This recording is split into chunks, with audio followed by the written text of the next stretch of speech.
Hi, welcome to the sixth episode of the Manpower series on the role of men as protectors and defenders and guardians and warriors.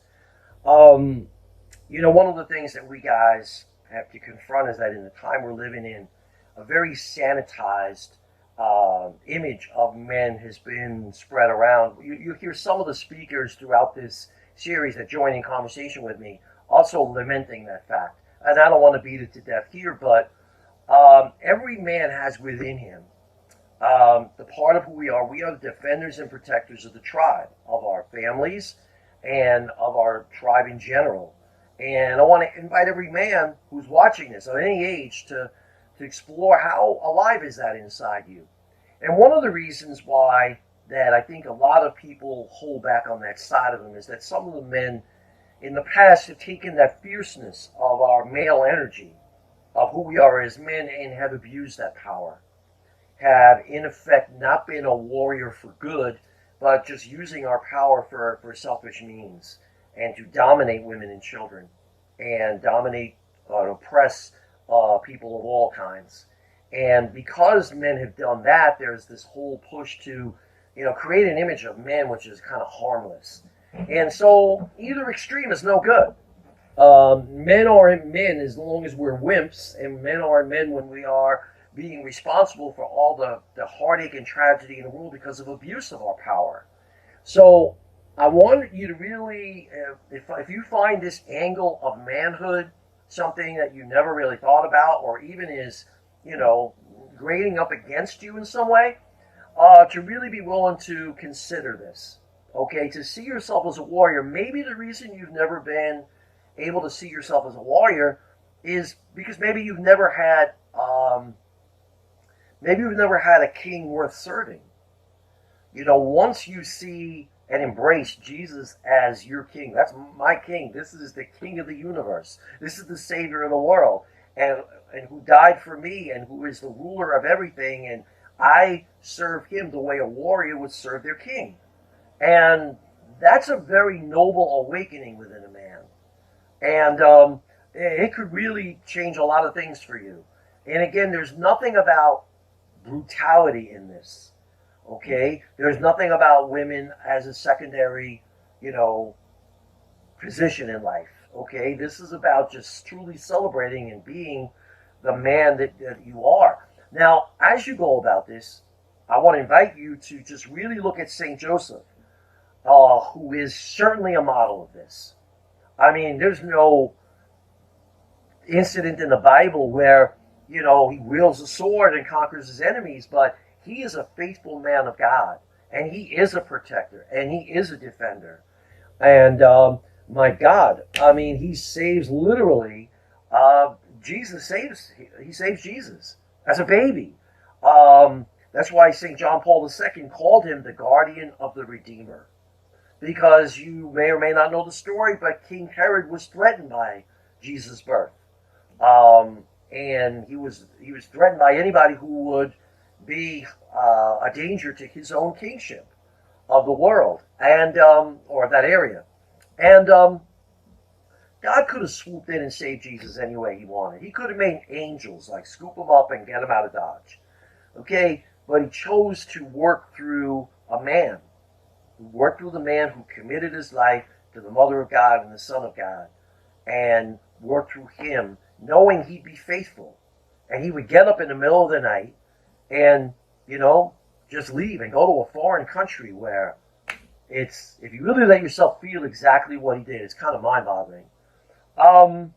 So I want to invite the men watching this to just really be that guy. Be that guy. Let that masculine energy of ours just be something that channels you to be able to look around and see what is the goodness you can do. What is the way you will stand up for right. We all have different ways of doing this. In a few moments, you're going to enjoy a conversation I had with my friend Dean. And he talks a little bit about a person who makes defending and protecting others part of his livelihood. But that is really part of the nature of every man, to just keep that side to him alive. Otherwise, we become victims of evil that exists in so many ways. Okay? So, and allow again St. Joseph, any kind of meek image you see of him. And I said this before, I think, the whole thing of the statues of him holding the flower. This man was a warrior. He was fierce about making sure that his family was protected and saved from evil. And you want to be that way too. Okay, God bless you.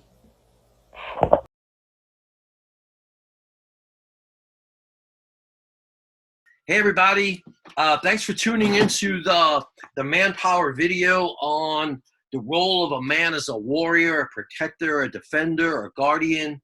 And for those of you that are doing this as part of the St. Joseph thing, that certainly is a role that he had in protecting and defending his wife and son, the Blessed Mother Mary and Jesus, of course. So I wanted every segment of this series to come alive with somebody who is living that life. And my friend Dean is currently with Wilmington, North Carolina, right? Yes. Yeah. So Dean is an old friend of mine. Met him when he was a teenager back up in Maine, and he's a long way from there now. But he's somebody who I think would have some interesting things to say to you guys. So, Dean, welcome to the video. Glad to have you. You got your coffee. You're a cop. You have to definitely be drinking the coffee, right? Do you have a donut to go with that? There we go. Oh, man. Missing the donut. I'm good. So, Dean, tell us a little bit about your adventures as being somebody. Of course, you're also a father. You got to be a protector, defender, and guardian of your own children, your own family. But you've chosen to step out in a way that, is pretty much appreciated by all the rest of us, of being somebody within society seeks to do that on a bigger scale. So talk a little bit about what that has been like for you. So, yeah, my name is Dean, and I grew up in Maine, lived in the Boston area for a while for college, and was a police officer there for 11 years. And eventually moved down here to Wilmington, North Carolina, where I'm currently a probation officer. As a kid growing up, I was always fascinated by the lights and the sirens. And my brother, I remember, used to put on the firefighter gear outfit as a volunteer firefighter. And I said, I want to do that when I grow up. I guess what you'd say is, I think I've always had a servant heart. And I was always called to serve others. Just wasn't sure what kind of role, but I liked the thrill and the fascination of lights and siren when I was a kid. As I grew older and I went to a Catholic college and was raised Catholic, I wasn't sure. I started to feel being called toward priesthood, actually. And I did go to seminary for a couple trips, weekends at a time, just to see if that's something I wanted to go forward with. And that's obviously a servant type role. Being a priest, I think the call for fatherhood and family was greater for me, however. So that wasn't going to work out. And again, the idea of law enforcement or some public service role came back to me. So was a police officer for 11 years on Cape Cod. And then, of course, now down here, I should probably say I did an array of jobs when I first moved to Wilmington. I did about 7 different jobs, even dabbled in the film industry, and sold produce, and I sold cars, and I worked landscaping crews, and I literally did everything in every field under the sun just to see if I had another interest out there. And where God is amazing is he made sure none of those roles worked out for me. It might have lasted a month, 3 months, or 4 months. And I didn't get fired from any of them, just for the record, but either incredible dissatisfaction or a dead end or just another opportunity arose. God kept throwing in my way distractions to lead me off whatever course I was on at the time. And then it hit me like a ton of bricks after about 2 years of doing various jobs that Dean, this is ridiculous. You need to go back to what you're good at, where your calling is. Um, and it was there through a real estate agent, actually, that I met my future boss, which was her husband. And I worked at a juvenile detention center um, as a youth counselor. Mm-hmm. And that was my first role back into, well, pseudo law enforcement. You're a counselor, but you have enforcement ability. And that's kind of how I got back in. That was a really difficult job, working with, murderers, rapists, kids everywhere from the worst offense down to kids who just repeatedly skip school. And this was anyone under the age of 16. So we'd sometimes get 11-year-olds walking into a detention center. And they're there with a big 16-year-old kid the size of me, some of them. And I mean, I just thought, God, that's awful to put this one with this one. And yet they might have the same crime. And, that's a whole other segment we could do, but, and you're skilled at that, Tony, and very, have a lot of experience in that arena. But fatherlessness was the greatest, travesty in these kids' lives, whether they were missing, locked up, or even dead. And I discovered I could make a crucial role in being either the tough uncle, which is kind of where I went with my role, was like the tough uncle. You show that you love and care, but you do it with a firm hand. And then with counseling, while you're playing cards or playing a game of checkers or chess. And, that's when you talk to kids about what they want to talk to. And I was able to break through to them. I would almost say in my 15 plus years of law enforcement, that 1 year in juvenile detention, I probably made the most difference of any other year in law enforcement, because there's such a great need for it. And there's so much opportunity to create change, godly change, because these kids are desiring it. I'm in a men's church group right now, and one of the members of my group, he says, everyone's looking for Jesus, they just don't all know it yet.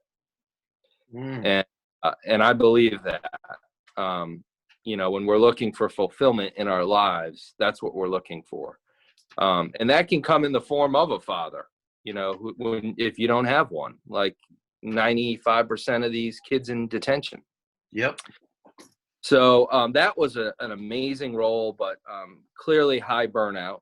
And I think for me, the being locked in with these kids was a little daunting, a little much.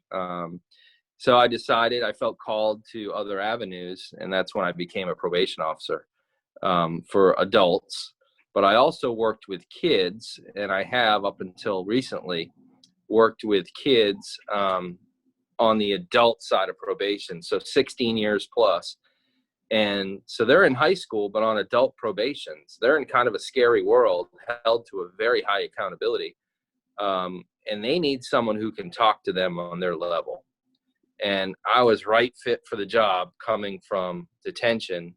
Also having led youth groups myself, like, you did, Tony, and I did that in college.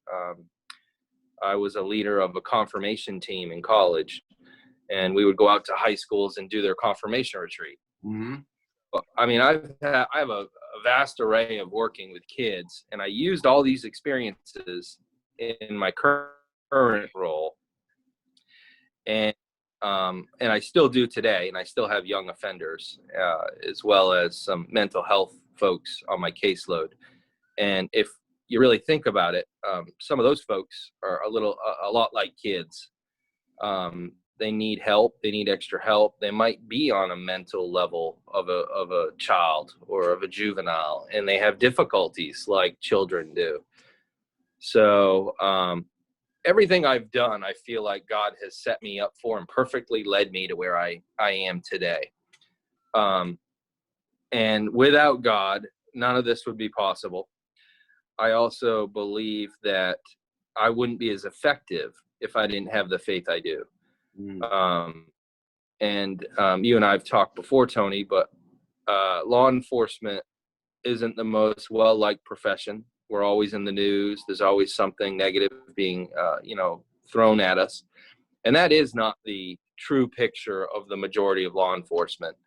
So I'm a big advocate of defending law enforcement when it should be. But I just say that because a lot of hopelessness and despair can come into our profession. In fact, the suicide rate amongst law enforcement was the highest this past year than any other year. And, you look around at current events and the past events, and you can understand why it's happened. I mean, it's without God, without Jesus, without a prayer life, it is easy to become hopeless and despair, especially doing this job. And the people that we see people at their worst. We're not getting smiles in our profession. We're not getting, usually welcomed with the work that we have to do. So it's so hard. But that challenge drives me. And my spiritual tank is refilled daily. And that's by God. So it allows me to keep going out there and doing what I do. Without a faith life, I don't know that I'd last more than a year doing this job. I'd have to find another job. Because I think, Tony, when we go it alone and try to do it our own way and our own will, we mess up, constantly mess up. We're not as good as when our Creator's hand is involved. So, there's statistic the information you just gave before about how the suicide rate in law enforcement is so high, and that correlates to the suicide rate in the military as well. It does. Way more guys die from suicide than any of the armed conflicts. And you bring about, when you see the ugliness and evil in the world and the worst in human nature, you've got to sustain it. So you talked about filling up your tank every day. Do you have any disciplines that you use to keep yourself on that track and to know that you're going about your daily life, protecting, defending, and and guarding, that you're not doing it alone, that you're with Him? Do you have any particular ways that you keep that going? I do. Yeah, so I do a daily Bible read in the morning. I get sent a passage, and then it's a current topic, and then through that read, it talks about how the Bible will tell you to apply that to your current situation, or if you're going through trouble, it gives you biblical verse as to how alleviate that trouble that you're going through. So it's both knowledge, but it's also practical. So I love it. That's how I start my day. My church is doing 21 days of prayer right now. I'm a little behind, but I'm trying to keep up with that. It's 21 minutes a day for 21 days. And you start off your day with that. And the idea is you're already off to a great start because you've started your day with God. And it's going to put you in a good direction spiritually, emotionally. And then at night, of course, I have my own personal prayer time. And that's just me talking to God. It's nothing written down. It's nothing scripted. It's just me venting sometimes, just venting. As God's my counselor. I talk to Him as if I was sitting in a counselor's office. And I say, geez, God, today was a really hard day. Johnny really worked me up, or, and I just talk to him. I know He's there, not physically, but He's there spiritually, and He listens to all of us. He's infinite, and His wisdom is greater than anything we could ever know. So there's no problem too big for God. I love knowing that. And He already knows it anyway before we say it. So it's more for us to get it off our chest. He's just waiting for us to say it, to go to Him with it. The door is always open. It's up to us to enter through that door. And Many times in my life, I haven't. Many times in my life, full disclosure, I've tried to go it alone. And it's been the most difficult, trying times, the most miserable. In times I've almost turned to, things that people do when they don't have God. They drink too much, or they go out, or they're hanging out with friends they shouldn't hang out with that aren't good influence, or none of that brings fulfillment. And certainly none of that will fill your spiritual tank. And I'm not trying to be preachy Jesus preacher, but I've lived both sides of the coin, so I know the difference. Yeah. And it's amazing. It's amazing how much and how far you can go too with God. You could do way more than I thought I could do. When I started this job, I wasn't as faithful or as spiritual as I am now. I was not 5 years ago. And I remember saying, I don't know if I'll make a year in this job. I don't think I'll make it. And a lot of people turn over pretty quickly. My faith grew, though, in that year. And I became more faithful, more spiritual, attended church more. And 1 year became 2, became 3. And this is a hard job that I do. But now I feel as though I can do this for 13 more years, and God fills me up every time, my spiritual tank. So. Yeah, it's interesting how it works that in life, we think we as men, because we crave, self-sufficiency, we crave being in control. We think as men we're supposed to do this, and we all reach points where doing it alone with our own energy is just not enough in a situation. And any guy that's being attracted to the world of literally being the warrior, the military, the law enforcement, being the protector, the defender, the guardian, you're not doing it. You have to know who you're serving, first of all, ultimately, and have to have a relationship. That's what you're testifying to. You have to have a relationship with him who is your ultimate king as a warrior that you're, serving. And then you need the sustenance of just saying, nope, I don't want to do this alone. And Right. in the world you're in, yeah, you've you've reached it. Yeah. And I've had the machoism earlier in my 20s, but I've had that macho attitude, and I got this. I can do it on my own. I have a men's church group I attend that keeps me level and grounded. It's men talking to men, and because of that, I think from a man's perspective, we're more comfortable to share some things. Because we're all men, we're all talking to each other. There's no woman we have to worry about to think a certain way about what we've said, or so we're very open sharers, and I think a lot of great has come from that. Another thing I did pre-COVID was attend a leadership breakfast. It was called Iron Leadership. It was a men's breakfast. And it was great. You had people from all walks of life. I was sitting next to a medical doctor. I was sitting next to a lawyer. I was sitting next to a landscaper. One was a janitor. I mean, I'm talking all walks of life, all men coming together. And the pastor would say, as iron sharpens iron, we are to hold each other accountable. And we are to hold each other to a higher level. So that's the purpose of this. That breakfast was to be better, stronger, faithful leaders in our community, in our homes, in our world, in our jobs, because we are all called to be leaders. Whether we're holding a higher role or not, we're all leaders in some aspect of our life. It may just be in the home, but that's one of the most important places to not mess up. Oh, yeah. is a leader in the home, as a father, as a husband.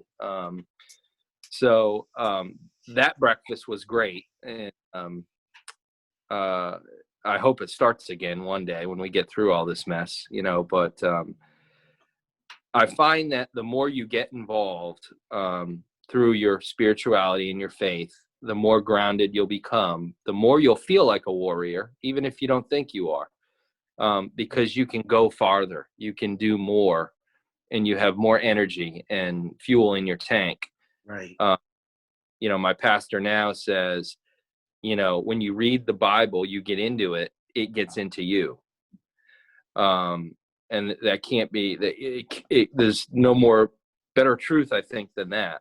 The more you involve yourself, the more you're filled up. Mm-hmm. It's not going to come knocking at your door. It's not going to come looking for you.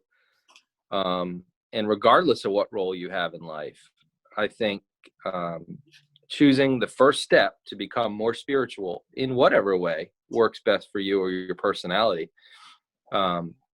will lead you to a more fulfilled life.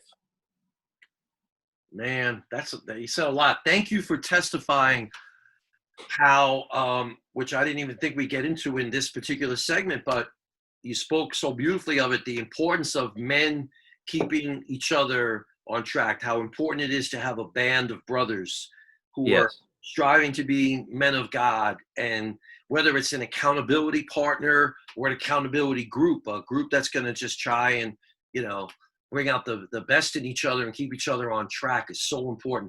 When you mentioned the breakfast, I can't help but remembering Carlsbad, New Mexico.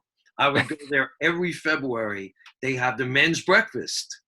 Okay. And I would be the featured speaker for the February meeting every year. And I loved it because it was everybody from bankers to bikers, from grandpas to, teenagers. And one year we did the breakfast at the local jail, and so that the men who were incarcerated could be part of it. And you had the sheriff of the town, who was there. He was like the major organizer of the breakfast, actually. And just it was some of the most special experiences of my life would be that band of brotherhood, praying for and with and over each other, and just celebrating that. Because we thrive in community. It's the reason we're able to fight in war. You ask any kind of anybody who's been in war, they'll tell you they weren't fighting for freedom. They weren't fighting even for their country. They were fighting for their brother next to them, for each other. To keep that band of brotherhood that we can apply to, spirituality, being a follower of Christ. We could do that. And we're not created to live in isolation or, God created us to live in communion, community with each other, as a community. So, Hey, listen, one more thing you threw out there of the things to keep you strong. I'm going to throw it out to everybody watching this video. Dean has an amazing exposure and knowledge about inspiring contemporary Christian music videos. So if any of you watching this video, you get a list from me of the stuff I've gotten from him of stuff that just watching some of those videos, you feel it's so incredibly spiritually energizing. It's soul food. Yeah, it is. It is soul food. I thank you for that in my own life, and I'll pass it on to anybody watching the video. Absolutely. Do you know, it's been great to share this with you. You have certainly inspired me again, just listening to you, and I know that there's a lot of guys going to watch this, and you made a big difference. So thanks again for being part of this. Absolutely. God bless you, Tony. God bless you too. Love you, man. Take care.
guardian of the Redeemer, spouse of the Blessed Virgin Mary, to you God entrusted His only Son. In you Mary placed her trust. With you Christ became man. Blessed Joseph, to us too show yourself a father and guide us in the path of life. Obtain for us grace, mercy, and courage, and defend us from every evil. Amen. In the name of the Father, and of the Son, and of the Holy Spirit. Amen.